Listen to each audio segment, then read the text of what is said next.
नमस्ते Bharat, WH news digital में आपका स्वागत है। मैं हूं विजय खौसे।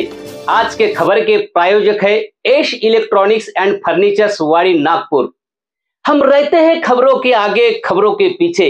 खबर छुपाते नहीं, दिखाते हैं। राजनीति हो या सामाजिक, क्राइम हो या भ्रष्टाचार की, अन्याय हो या अत्याचार की, हम देते हैं निडरता से खबर को महत्व। आप भी खबर को महत्व देकर हमारे चैनल को सब्सक्राइब करें, विज्ञापन देकर हमें आर्थिक मदद करें। आइए सुनते हैं आज की पत्रकार परिषद। इतकं सगळं होत असताना म्हणजे आज इथे शांतता आहे, त्याचं सगळं श्रेय मी देईन इथल्या जनतेला, पोलिसांना मुळीच देणार नाही। कारण पोलिसांनी जे काम करायचं ते जर केलं असतं तर इथं दंगल होण्याचा प्रश्नच आला नसता। नंतर जे काय घडलं त्याचाही फायदा मुस्लिम समाजातल्या काही लोकांनी घेतला। त्याच्यात काही नावं पण आलेली आहेत, त्याची नावं तुम्हाला माहिती आहेत, मी त्याचा उल्लेख करणार नाही। इकडची पण नावांचा करणार नाही, तिकडच्या पण नावांचा करणार नाही। ते मुस्लिम नावं जे आहेत ती परत RSSशी संबंधित आहेत, BJPला जवळची नावं आहेत असं म्हटलं जातं। तर हे नेमकं काय आहे याची चौकशी अधिक केली पाहिजे। पण पोलिसांनी मला हे सांगितलं की जे काय घडलंय ते आम्ही सांभाळण्याचा प्रयत्न केलेला आहे, याच्यापुढे ते होऊ नये या दृष्टीने आम्ही प्रयत्नशील आहोत। परंतु सगळ्या ठिकाणी व्यवस्थित हे आहे।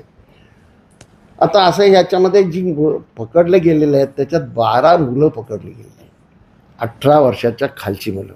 मी आज पोलीस कमिशनरना म्हणालो तुम्ही त्यांना सोडा, त्यांनी दगड वगैरे मारलाही असेल, मी नाही असं म्हणत नाही, मला कल्पना नाही। पण बऱ्याच वेळेला इनोसंट लोकांना पकडलं जातं। कोणी नमाजला जात होतं त्याला तो पकडला, कारण कुणाला तरी पकडायचं ना। पोलीस म्हटल्यानंतर मग ते फार डोकं चालवून काम करत नाही, कुणीतरी आरोपी पाहिजे, म्हणून या तऱ्हेने पकडले जातात। तसे बरेच लोक पकडले, जे खरे गुन्हेगार आहेत त्यांच्या संबंधामध्ये मी बोलणार नाही। पण ज्यांचा काही संबंध नाही, ते बाहेर जेवायला गेले होते किंवा बाहेर नमाजेला गेले होते, अशा लोकांना पकडणं हे अतिशय चुकीचं आहे। आणि त्यात ही जी लहान मुलं पकडली गेलेली आहेत त्यांना ताबडतोब सोडा असं माझं म्हणणं आहे। आणखी एक गोष्ट अशी आहे की बुलडोझरचा वापर इथे आता व्हायला लागलेला आहे। हे खरं म्हणजे मला भयंकर वाटलं। म्हणजे आता या महाराष्ट्राचा उत्तर प्रदेश बनवायचं चाललंय की काय अशी मला भीती वाटायला लागलेली आहे। महाराष्ट्रात या पद्धतीनं कायदा सरकारच हातात घेतं आणि सरकारच कायदा तोडतं, हे मी पहिल्यांदाच पाहतोय। माझं आता वय आहे 82 वर्ष। मी साधारण तुमच्या माहितीसाठी सांगतो, मी 60 वर्ष राजकारणात आहे। म्हणजे युवक क्रांती दल अमुक तमुकपासून, आणि तुमच्या या भागामध्ये मी बऱ्याच वेळा लढाई केलेली आहे। पण असं कधीच पाहिलं नव्हतं। हे जे सरकारच कायदा मोडण्याचं काम करते हे अतिशय चुकीचं आहे। आणि सरकार एकाच कुठल्या तरी सेक्शनची बाजू घेतं, हे अतिशय चुकीचं आहे। असं आहे, ज्या पद्धतीने जे घडलेलं आहे त्याचा नीट विचार केला पाहिजे। ते जर अनधिकृत बांधकाम असेल तर त्या संबंधात नोटीस देणं, असं सुप्रीम कोर्टाचं हायकोर्टाचे आदेश आहेत। ते सगळे आदेशसुद्धा आता हल्ली कोर्टबीटही मानायचं नाही, न्यायव्यवस्थाही संपवायची। इथे ज्या ज्या संस्था निर्माण केल्या गेलेल्या आहेत, लोकशाहीचं जतन व्हावं, लोकांच्या अधिकाराचं जतन व्हावं, यासाठी ज्या संस्था नेहरूंच्यापासून निर्माण केलेल्या आहेत त्या सगळ्या संस्था मोडीत करण्याचं जे चाललेलं आहे, त्याच्यामध्ये न्यायव्यवस्थासुद्धा मोडीत काढणं आणि कायद्याचं हे राज्य संपवायचं असं चाललंय की काय अशी शंका यावी। बुलडोझरचा वापर असा अनधिकृत बांधकामाला मी पाठिंबा देणार नाही। पण तुम्ही माझ्या मुंबईत या, सगळ्या बिल्डरनी किती अनधिकृत बांधकामं केली, तुम्ही नंतर सरकारने कशा रीतीने त्याला अधिकृत करून दिलेली आहेत ते माहिती आहे। गरिबाची घरं तोडणं सोपं असतं, अधिकृत किंवा अनधिकृत। अंबानीची जी बिल्डिंग बनलेली आहे ती अधिकृत आहे की अनधिकृत आहे त्याचाही जरा चौकशी सरकारने करावी। वक्फच्या जमिनीवर ती बिल्डिंग बांधलेली आहे, करावी चौकशी ना। अदानी ज्या प्रकारे सगळं करतोय तिथे त्याचीही चौकशी करा। माझं काहीच म्हणणं नाही, पण अनधिकृत गरिबाचं घर तोडणं हे मला मान्य नाही. आणि मी तिथे गेल्यानंतर मला फार वाईट वाटलं. एका घरी घरी गेलो होतो, त्यांचे वडील आजारी होते, त्यांना नीट बोलताही येत नव्हतं. त्यांना घरातून बाहेर काढण्यात आलं. त्यांची नात ही ह्याने टायफॉईडने आजारी होती, तिला बाहेर काढण्यात आलं आणि ते घर तोडलं. काय म्हणजे असं हे जे कुठे ना कुठेतरी असं अनधिकृत, मग या नागपूरमध्ये अनधिकृत बांधकामं ज्यांची आहेत त्यांची तोडता का? ती तोडावी तसं माझं म्हणणं नाही. फक्त काहीच लोकांना ज्या प्रकारे त्रास देण्याचं जे चाललेलं आहे, हे राज्य करताना असं वागणं हे बरोबर नाही. तर नेहमी अभाव असला पाहिजे राज्यकर्ता. त्याने सर्व समाजाकडे समानतेच्या नजरेने पाहिलं पाहिजे आणि कायद्याचं राज्य असलं पाहिजे. आता हे कायदा मोडण्याचं राज्य जे चाललं आहे ते अतिशय गंभीर बाब आहे असं मी समजतो. तुम्हाला काय प्रश्न असतील तर विचारा. फार चांगला प्रश्न विचारला. त्याच्यावर मी सकाळी बोललो आहे की शासन आणि प्रशासन याच्यातच कुठेतरी द्वंद्व दिसतंय, संवाद नाही आहे. हे पहिल्यांदाच घडतंय. असं कधीच होत नाही की प्रशासन आणि शासन याच्यामध्ये दोन वेगवेगळी मतं अशी असतच नाही. उदाहरणार्थ फडणवीस साहेब असं म्हणतात की हे प्री प्लान दंगा होता. आता प्री प्लान होता ते मी परत त्याचा विचार करतोय. ते असं बोलतात म्हणजे काय? इथे आल्यानंतर मला त्याचा अर्थ कळला. त्याचा प्लॅनिंग कुणाचं होतं? विश्व हिंदू परिषदेने बजरंग दलाचं प्लॅनिंग होतं. प्री प्लान ज्याला म्हणतात ते प्री प्लान कुणाचं होतं? त्यांचं होतं. मग तुम्ही त्यांच्या विरोधी काय केलं? त्यांच्या विरोधी काहीच नाही केलं. आणि नंतर जी दंगल झाले त्याला बाहेरचे लोक आले म्हणजे इथले नागपुरातलेच असतील, पण बऱ्याच ठिकाणच्या लोकांनी सांगितलं बाबा आम्ही इथे आमचं चांगले संबंध आहेत. काहीच संबंध नाही. ही कोण लोक आले ते मलाही माहिती नाही. आपले एक कॉर्पोरेटर परत सांगत होते, काय नाव त्यांचं? फिरोज खान म्हणून परत सांगत होते, रडून सांगत होते की मी सगळ्या माझ्या मुलांना ओळखतो. त्या भागातल्या मुलांना, त्या भागातले लोकच नव्हते, बाहेरचे लोक आले. हे कसे काय आले? हे कसे आले? म्हणजे सकाळी जे तुम्ही केलं त्याच्यातून एक वातावरण निर्माण केलं. मग काही लोकांना अतिशय काहीतरी बोलायला लावलं आणि जे करतात त्यांना त्यांच्या संबंधामध्ये सुरुवातीला जी ॲक्शन व्हायला हवी ती झाली नाही. आता तुम्ही घेताय, चांगली गोष्ट आहे. माझं असं म्हणणं आहे जे त्याच्यात दोषी आहेत त्यांना सोडा असं माझं मुळीच म्हणणं नाही. मी हा प्रश्न हिंदू आणि मुसलमान या वेगळ्या नजरेतून पाहत नाही. तो माणसांचा प्रश्न आहे, मानवी जीवनाचा प्रश्न आहे आणि माणुसकीचा प्रश्न आहे. त्याला छेद देण्याचं काम जो करेल ते चुकीचं आहे. आणि मी कधीही हिंसेचं समर्थन केलेलं नाही. नंतर जी झालेली हिंसा आहे तिचा मी निषेध करतो. हिंसा ही अतिशय चुकीची आहे. असं एखाद्या समाजावर जर हल्ला झाला किंवा एखाद्या समाजावर काहीतरी बालंड आलं आणि त्या संबंधामध्ये त्या समाजाला आपली भूमिका मांडायची असेल तर त्याला गांधीजींचा मार्ग आहे. गांधीजींच्या मार्गानेच त्यांनी केलं पाहिजे. गांधीजींनी या देशामध्ये साम्राज्याच्या विरोधी लढाई केली. इतकं मोठं जगातलं साम्राज्य ते मोडून काढण्याचं काम गांधीजींनी अहिंसेच्या मार्गाने केलं. हा अहिंसेचा मार्ग आम्ही पण शिकलो पाहिजे. त्याच मार्गाने तुम्हाला लढाई करावी लागेल. आणि असं कोणी समजू नये की आपण कसंही केलं तरी चालू शकतं. त्याच्यातून दगड तुम्ही मारला तरी तुम्ही मारता आणि दगड त्यांनी मारला तरी तुम्ही मारता. हे आता कुठे ना कुठेतरी लक्षात घेतलं पाहिजे. सर, पोलीस प्रशासन प्रत्येक गोष्टीची चौकशी करते, पण त्या दिवशी जेव्हा बजरंग दलवाल्यांनी आंदोलन केलं तेव्हा कोतवाली पोलीस स्टेशनचं म्हणणं आहे की ते आमच्या हद्दीत नाही आहे. गणेश पेठवाल्यांचं म्हणणं आहे की आमच्या हद्दीत नाहीये. पण त्या जागेवर जे पोलीसवाले उपस्थित होते मग ते कोणते पोलीस स्टेशनचे होते? मग त्यांची चौकशी कोणी करावा? अगदी बरोबर प्रश्न तुम्ही केलेला आहे. मी सुरुवातीला हे बोललो की अशा रीतीचा गोंधळ होतोच कसा? जर तुमच्या हद्दीमधलं त्यांनी जर हे घेतलं नाही, परमिशन घेतली नव्हती तर त्यांना तुम्ही करू का दिलं? हा एक प्रश्न. दुसरं असं, मी बऱ्याच लढाईमध्ये होतो आणि बऱ्याच जेलमध्ये राहिलेलो आहे. महाराष्ट्रातल्या बऱ्याच 19-20 ठिकाणी मला अटक झालेली आहे. मी जनतेचे लढे सतत लढवत आलेलो आहे, परंतु जाळपोळ करणं हे मोठी गुन्हा आहे आणि जाळपोळ करू दिलं जात नाही. ताबडतोब पोलीस त्यामध्ये इंटरव्ह्यू करतं आणि तुम्हाला लगेच अटक करतं आणि थांबवतं. हे कसं काय घडलं मग? जाळपोळ झाली कशी? आणि तुम्ही म्हणताय त्याप्रमाणे तिथे बऱ्याच लोकांनी ही मला सांगितलं तिथे पोलीस हजर होते, पोलिसांच्या समक्ष ती जाळपोळ झाली. आणि जाळपोळ नुसती झाली नाही, नुसता पेंडा किंवा गवत जाळलं नाही, तर त्याच्यामध्ये चादर जी होती ती जाळली, त्याला तुम्ही बूट मारलेत. त्या चादरीवर कुराणातल्या आयाती लिहिलेल्या होत्या. असं आहे, रामायणातलं लिहिलेलं काही जरी असं झालं तर तो सहन होईल का? असं कोणीच करता नाही. हे आपण एकामेकांच्या धर्माला, धर्म तुम्ही मानणारे असा किंवा नसा, आपण एकामेकांचा आदर करतो.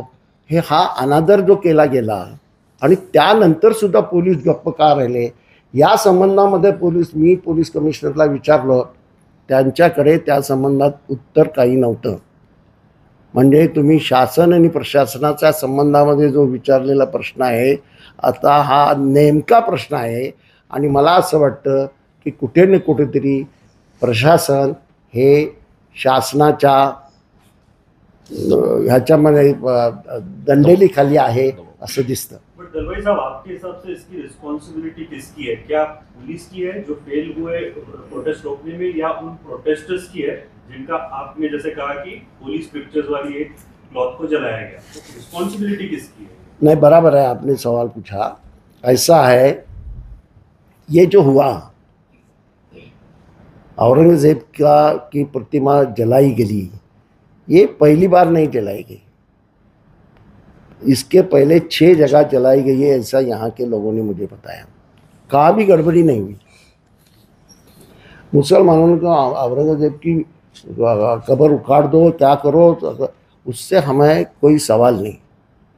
उसमें जो चादर डाली गई थी और उस चादर के ऊपर कलिमा था लिखा हुआ, आयतें थी, वो एक तुर्बत इससे मज़ार से ही लाई गई थी, ऐसा कोई लोग बोलते हैं, एक दरगाह शरीफ से ही लाई गई थी. उसको आपने जलाया और उसके ऊपर चप्पल मारने का काम किया. इससे लोग भड़के और वो जानबूझ के किया गया. अच्छा, ये हुआ 11 साढ़े 11. उसके बाद 2-3 दफ़ा मुसलमान वहाँ गए, एक्शन लो मांग की, उसके ऊपर कुछ नहीं हुआ. ये जलाने के बाद वो वहाँ थे कैसे? शाम को पत्थरबाजी जो हुई दोनों तरफ से हुई, वो दोनों तरफ से पत्थरबाजी करने के लिए वो लोग वहाँ सुबह करने के बाद वहीं रुके थे क्या? ये एक बात है. बहुत सारे लोगों का कहना है, जैसा कि हंसापुरी के लोग कहे, गीतांजलि के लोग कहे कि बाहर के लोग आए थे. बाहर कहने उनके इलाके के बाहर के वो लोग आए कैसे? यानी पुलिस ने जिस ढंग से इसमें स्टर्न एक्शन पहले ही लेनी चाहिए थी वो ली नहीं. लेकिन एक बात है, मैं अभी किसको दोष देने के बजाय मैं अपील लोगों को करूँगा, हुआ सो हुआ, शांति रखना ये सबके भले के लिए. अपना जो विकास है वो शांति के ज़रिए ही हो सकता है. कुछ लोग विकास करने की भूल गए हैं, इसलिए जानबूझ के ये सब कर रहे हैं, ये गलत बात है.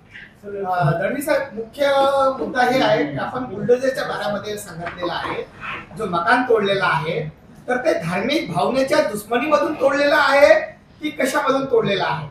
आणि दुसरा अजून एक मुद्दा आहे की बुद्धगया आंदोलन हे खूप संपूर्ण भारतामध्ये, विदेशामध्ये चालू आहे. बुद्धगया आंदोलन, त्याच्या बारामध्ये आजपर्यंत कोणी टिप्पणी नाही केलेलं आहे, कोणी विचार नाही मांडलेला आहे. आज आपण काँग्रेस पार्टीच्या माध्यमातून एक दुसऱ्या पार्टीचा एक मुद्दा घेऊन आपण बुलडोझर चालवला, तो मुद्दा घेणार, पण बुद्धगयाबद्दल का नाही बोलत आहे? नाही, असं आहे, मी तुमच्या माहितीसाठी सांगतो. बीडला जे घटना घडली त्याचा जसा निषेध मी केला, तसं परभणीला जे घडलं आणि परभणीला पोलिसांनीच त्या सूर्यवंशीला मारलं, हे महाभयंकर आहे. म्हणजे इथे कुठे ना कुठेतरी कायदा हातात घेण्याचं काम पोलिसच करायला लागलेले आहेत. गुन्हेगारी प्रवृत्ती पोलिसांमध्ये वाढलेली आहे. यांची परत पोलिसांचं पर्जिंग करणं फार आवश्यक आहे. एक. दुसरा, बिहाराचा प्रश्न जो उपस्थित तुम्ही केला आहे त्याच्याशी मी पूर्ण सहमत आहे, तुम्ही जे बोलताय त्याच्याशी, की प्रत्येक धर्माची जी प्रॉपर्टी आहे ती त्या त्या धर्माच्या लोकांना देता, मग बौद्धांची जी प्रॉपर्टी आहे बौद्ध धर्मियांची ती त्या धर्मियांना का देत नाही? ते चुकीचंच आहे, ती दिली गेली पाहिजे. यासाठी तुम्ही लढा उभारला तर मी असेल त्याच्यात. काँग्रेस समितीचे मेंबर आपले समितीचे एकत्र आले नाही, म्हणाले की तुम्हाला करायला नाही. आता तुमचा अहवाल जो नाही, समिती आणि प्रदेशाध्यक्ष असं वेगळं काही नाही आहे. आमच्यात कसलं द्वंद्व नाही, माझी काही तक्रार नाही त्या संबंधामध्ये. मी प्रदेशाध्यक्षांना विचारूनच परत इथे आलो आणि मी त्या कमिटीत नसतो तरी आलो असतो, कारण मी सगळ्या ठिकाणी जातो. तर माझ्या मते याच्यामध्ये काही नाही. माझा जो रिपोर्ट आहे मी तो अध्यक्षांच्या माध्यमातून कमिटीकडेच देईन. चलो जी, आपने सुबह एक स्टेटमेंट दिया था कि देवेंद्र फडणवीस को इतिहास जानना चाहिए. सबसे महत्वपूर्ण कि औरंगजेब की जो औरंगजेब ने संभाजी महाराज को जो हत्या की, उसके जो मनुस्मृति जो पंडितों ने कहा, आप यहाँ आए हैं शांति को, इस बात को लेकर मेरा संबंध रखना चाहिए शांति हमको, लेकिन आप जिस तरह से कहीं ना कहीं ये वो फिर से वो दूरियां या कहीं एक नई कंट्रोवर्सी क्रिएट, एक नया जो चीजें हैं और भी भ्रम फैलाने का समाज के बीच में, वो कारण नहीं बनेगा उसका? ये आपका जो बयान था ना, मेरे ख्याल से ऐसी कुछ बात नहीं है. ऐसा ये मेरा कहना नहीं है, ये बहुत सारे लोगों का कहना है. इसके बारे में बहुत सारे लोगों ने लिखा है. प्राध्यापक प्रोफेसर श्रीमंत कोकाटेका, शिवाजी महाराजांच्या राज्याचे खरे शत्रु कौन, ऐसा एक बुक है. उसमें लिखा गया है. साळुंके साहब का क्या कहना है वो भी देखिए, इंद्रजीत सावंत साहब का क्या कहना है वो भी देखिए. मैं इतिहासकार नहीं, अगर मेरा गलत होगा तो मैं पीछे लूँगा. मैं कुछ इतिहास की जांच करके नहीं लिखा. मैंने ये लोग कह रहे हैं ऐसा है कि औरंगजेब ने पूछा गुरु को, ऐसा है कि वहाँ मौलाना भी बैठते थे और ये भी पंडित भी बैठते थे, उनको पूछा जाता था किस तरह से क्या होना चाहिए. तो उन्होंने ये बताया कि 2-3 बातें मैं आपको बोलता हूँ कि संभाजी महाराज शूद्र थे. मनुस्मृति में क्या है आपको मालूम है, शूद्रों को क्या ये बोलता है. वेद का पठन करना, उनकी आँखें निकाल देनी चाहिए.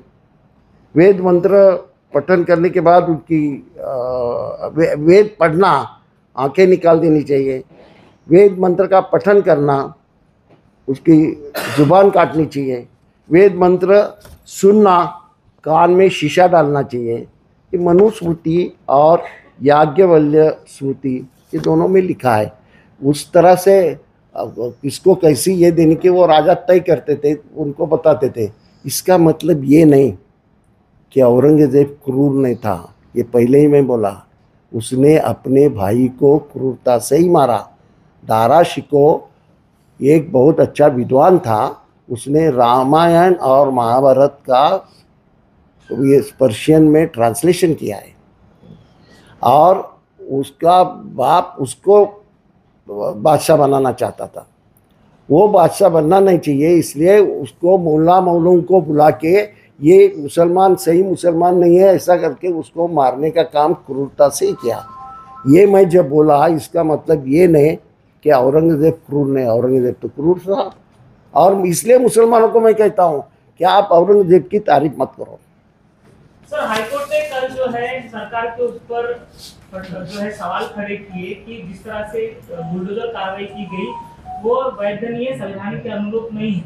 आप इसके ऊपर क्या कहोगे? आज भी उन्होंने एक जजमेंट जो है स्टे दे दिया, तो सरकार कर रही है फिलहाल जो पर्टिकुलर एक कम्युनिटी के ऊपर और दूसरी कम्युनिटी को बताने के लिए कि देखिए कि जब दंगा होता है तो फिर हम इस तरह से कार्रवाई करते हैं. तो क्या ये सरकार किसी को बताने की कोशिश कर रही है? वोट बैंक की पॉलिटिक्स है.